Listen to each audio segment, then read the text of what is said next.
This episode is about rigged systems, and I mean that literally. Hold on.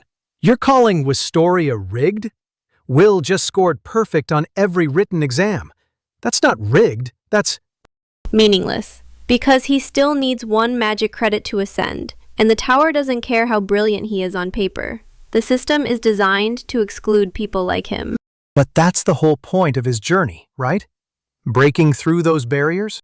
Is it breaking through, or is it just proving that no amount of effort can overcome a fundamental requirement he'll never meet? So this episode, Barrier Day, it's the calm before Will's final exam storm. He's achieved something unprecedented. Perfect scores across every written subject, while everyone else, including the prodigy Liana, has stumbled. The instructors are in shock because a no talent might actually make it to the tower. But here's what that recap misses. Will is literally falling apart. Gray hairs, no sleep, studying until he collapses at his desk. And meanwhile, we get these glimpses of Alfaria just waiting in the tower. The contrast is brutal.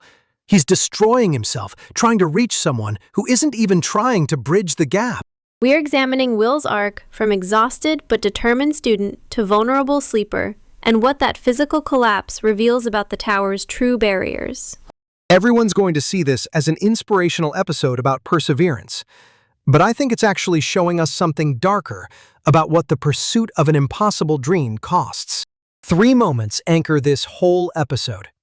First, the faculty room scene where Professor Edward and the others are stunned by Will's perfect scores.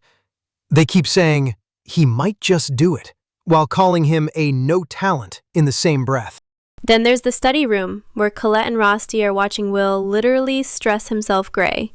Rosti casually plucking his gray hairs like it's normal maintenance, which is disturbing when you think about it. And the emotional center, Colette finding Will asleep at his desk, nearly kissing him, then covering him with her cloak. She's tender, but helpless. Right after that, she tells Rosti she hates the Magia Vander system. Not jealousy, pity. She feels sorry for Will because she sees what he can't. That Alfaria isn't suffering like he is. Let's start with what perfect scores actually mean in this world. When Professor Edward says the book learner could pass, that phrase, book learner, it's dismissive, even as he's praising Will's unprecedented achievement. And that's what I mean about the system being rigged. They've literally never seen perfect scores across every subject. But their reaction isn't respect. It's disbelief that someone without true ability could achieve it. But that misses something crucial. The tower has always been clear about its requirements.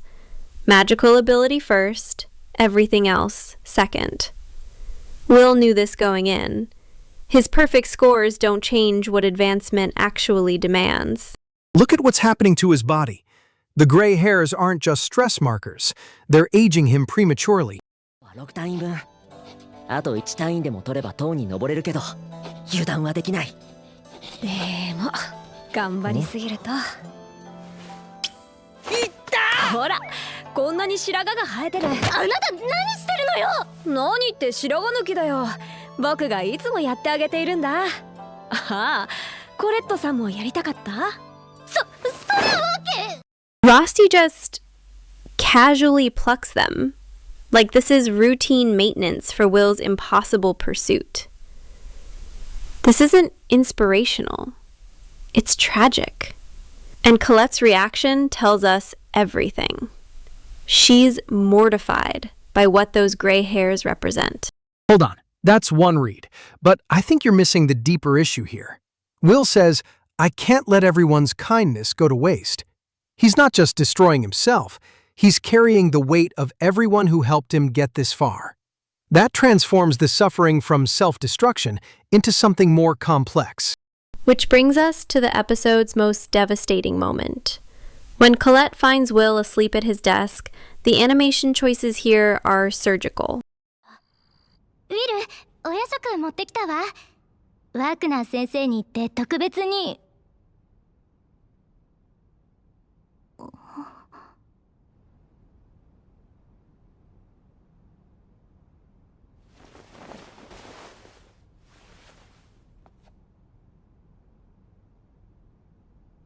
Will. Notice the restraint in that scene. She almost kisses him. The camera shows us her hesitation, but doesn't.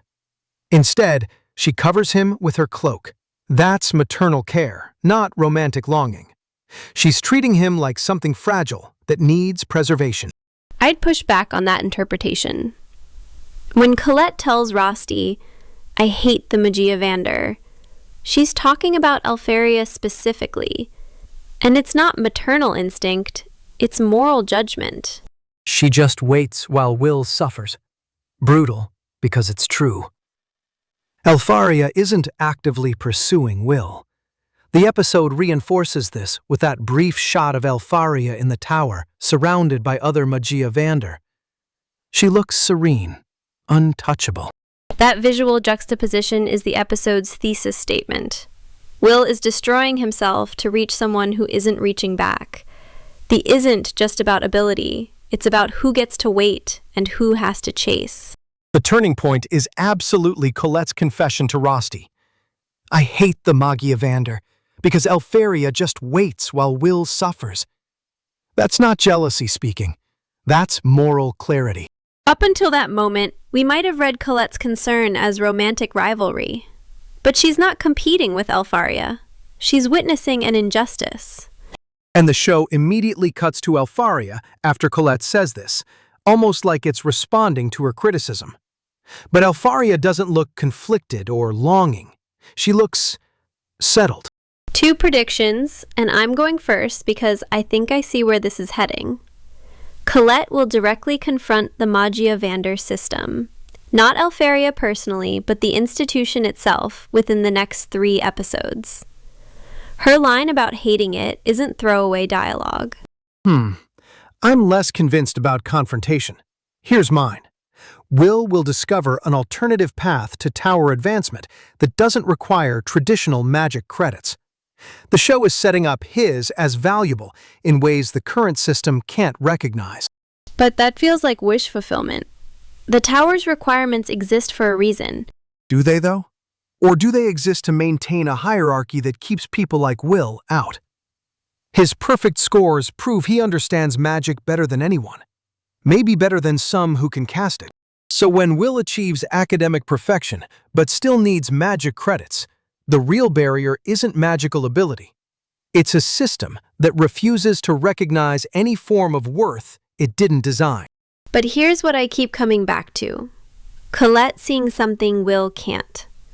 That this pursuit is changing him, aging him, maybe even breaking him. The question isn't whether he'll reach the tower.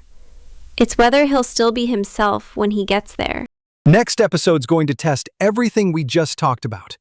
If you want to see whether Will's perfect scores actually matter when the final exam hits, hit subscribe. We'll be right here breaking down whether determination wins or the system does.